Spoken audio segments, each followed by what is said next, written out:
रात के सन्नाटे में दूर से आती हवा की सरसराहट के बीच अजय अपनी पुरानी मोटरसाइकिल पर घर लौट रहा था। उसकी नौकरी साधारण थी और परिवार कोई नहीं। वह शहर के बाहरी इलाके में एक बड़े खंडहर नुमा घर में अकेला रहता था। जीवन बस रोज की दिनचर्या तक सिमट कर रह गया था। काम पर जाना, घर लौटकर खाना पीना और फिर सोना। उस रात अजय का काम कुछ ज्यादा ही देर तक चला और जब वह घर लौट रहा था तो रात का अंधेरा चारों तरफ फैल चुका था। रास्ते में अचानक उसने सड़क किनारे एक युवती को खड़े देखा। वह सफेद साड़ी में थी, लंबे काले बाल उसकी पीठ तक लहराते हुए हवा में उड़ रहे थे। अजय सोच में पड़ गया, इतनी रात को यह औरत यहाँ क्या कर रही है। उसने अपनी मोटरसाइकिल धीमी कर दी और युवती के पास जाकर पूछा, आप यहाँ इस वक्त क्या कर रही हैं? कोई समस्या है? युवती ने अपनी बड़ी चमकती आंखों से अजय को देखा। उसकी आवाज इतनी मधुर थी कि एक पल के लिए अजय उसका जवाब सुनते ही मंत्रमुग्ध हो गया। जी, मैं रास्ता भटक गई हूँ, उसने कहा। क्या आप मुझे यहाँ से शहर तक छोड़ सकते हैं? अजय ने एक पल के लिए सोचा, फिर कहा, इतनी रात में तो शहर में जाने का मतलब नहीं है। मेरे घर पास में ही है। अगर आप चाहें तो रात वहीं गुजार सकती हैं। युवती कुछ देर चुप रही, फिर धीरे से मुस्कुराते हुए कहा, ठीक है, अगर आपकी तकलीफ न हो। अजय को उसकी सहमति सुनकर राहत महसूस हुई। वह अपनी मोटरसाइकिल पर युवती को बिठाकर घर की ओर चल पड़ा। सीन घर का अजीब स्वागत। घर पहुंचते ही अजय ने दरवाजा खोला और युवती को अंदर आने का इशारा किया। यह घर थोड़ा पुराना और खंडहर जैसा है, उसने हंसते हुए कहा, पर आपको एक कमरा मिल जाएगा आराम से सोने के लिए। युवती ने घर की दीवारों को घूरते हुए सिर हिलाया। बहुत अच्छा है, उसने धीरे से कहा। उसकी आंखों में एक अजीब सी चमक थी। अजय उसे एक कमरे में ले गया। आप यहीं आराम कर सकती हैं। अगर कुछ चाहिए तो मुझे बता दीजिए, कहकर वह अपने कमरे की ओर चला गया। अजय उस रात कुछ बेचैन महसूस कर रहा था। युवती की बड़ी बड़ी आंखें और उसके चेहरे की अजीब मुस्कान बार बार उसके दिमाग में घूम रही थी। उसने खुद को समझाया कि वह सिर्फ थकावट की वजह से ऐसा महसूस कर रहा है। लेकिन ठीक तभी घर में एक अजीब आवाज गूंज उठी, जैसे कोई धीरे धीरे दरवाजे खटखटा रहा हो। सीन असलियत का खुलासा। अजय ने डरते डरते अपने कमरे का दरवाजा खोला और बाहर झांका। उसे बाहर कुछ नहीं दिखा, पर अचानक उसे महसूस हुआ कि घर में ठंडक बढ़ गई है। उसने युवती के कमरे की ओर देखा। कमरा अब पूरी तरह से अंधेरे में डूबा था, सिवाय एक जलती हुई मोमबत्ती के, जिसकी हल्की लौ हिल रही थी। अजय ने धीरे धीरे कमरे में कदम रखा और देखा कि युवती उसके सामने खड़ी थी। लेकिन अब उसका चेहरा पूरी तरह बदल चुका था। उसकी आंखें लाल चमक रही थीं और उसके नाखून बड़े बड़े और भयानक हो गए थे। वह एक खतरनाक हंसी हंस रही थी। तुम कितने भोले हो अजय, उसने कहा। तुम्हें पता भी नहीं चला कि तुमने अपने ही घर में किसे पनाह दी है। अजय की सांसें रुक गईं। तुम कौन हो? उसने कांपते हुए पूछा। मैं वो आत्मा हूं, वह चीखी, जिसे इस घर के पिछले मालिकों ने धोखे से मारा था। वर्षों से मैं इंतजार कर रही थी कि कोई यहाँ आए और मैं अपनी जगह वापस ले लूं। तुमने मुझे खुद बुलाया और अब यह घर हमेशा के लिए मेरा हो जाएगा। अजय को सब समझ में आ गया। उसने अपनी गलती के लिए माफी मांगनी चाहिए, पर अब बहुत देर हो चुकी थी। वह चुड़ैल अपनी सारी काली शक्तियों से अजय को जकड़ने लगी।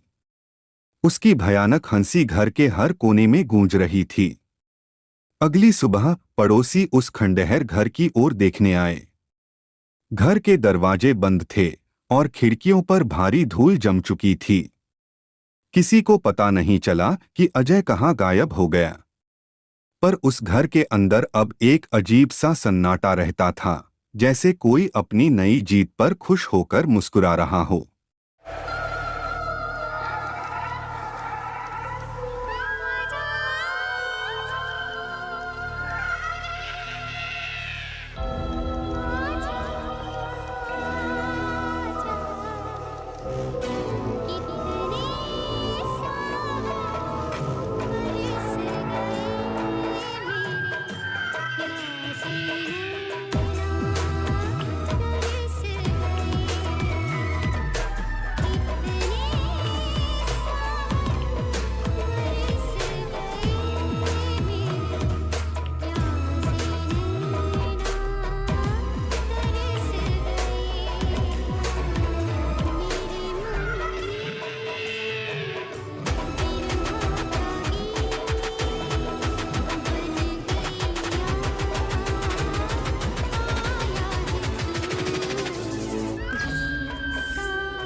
केवल मनोरंजन के लिए है। हम किसी भी तरह की अंधश्रद्धा को बढ़ावा नहीं देते।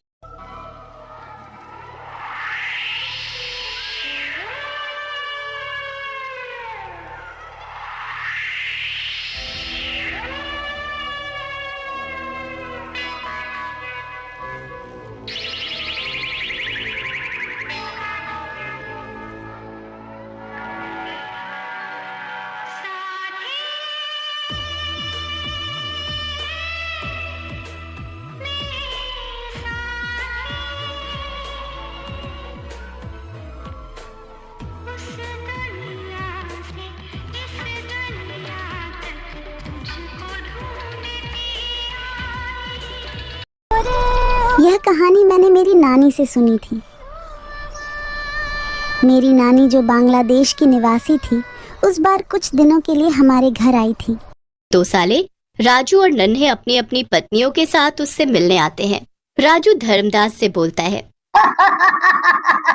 वाह जीजा जी, क्या मकान लिया है आपने। बिल्कुल महल लग रहा है।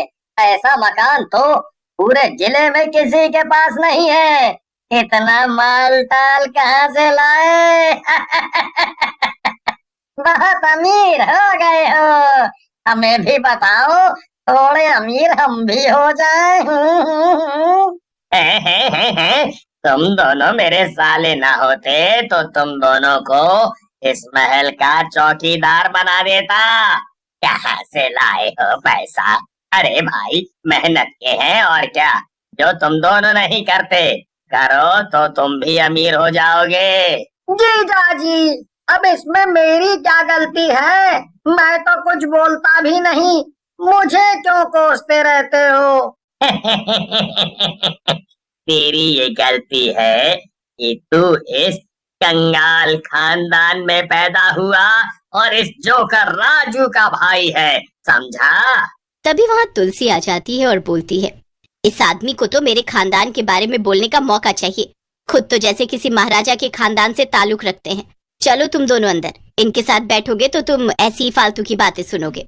फिर तुलसी के कहने पर राजू और नन्हे उस रात वहीं रुक जाते हैं। उसी रात जब सब सो रहे होते हैं, धर्मदास बेड पर लेटे लेटे छटपटाने लगता है। धर्मदास की आवाजें सुनकर तुलसी भी हड़बड़ाकर उठ जाती है और तभी धर्मदास का शरीर हवा में उड़ने लगता है। ये देखकर तुलसी चिल्लाने लगती, अरे राजू, अरे नन्हे, जल्दी बाहर आओ, देखो तुम्हारे जीजा जी उड़ रहे हैं, बचाओ उन्हें। तुलसी की बात सुनकर नन्हे बोलता है, जीजा जी उड़ रहे हैं। अला वो कोई रॉकेट है। लगता है दीदी भी पीने लगी है जीजा जी के साथ। फिर नन्हे और राजू तुलसी के कमरे में पहुंचते हैं और वहां धर्मदास को चिल्लाते और उड़ते देख हैरान रह जाते हैं। अरे बाप रे, जीजा जी तो सचमुच उड़ रहे हैं। इससे पहले ये उड़ते उड़ते कहीं निकल ले, हमें इन्हें पकड़ कर बांधना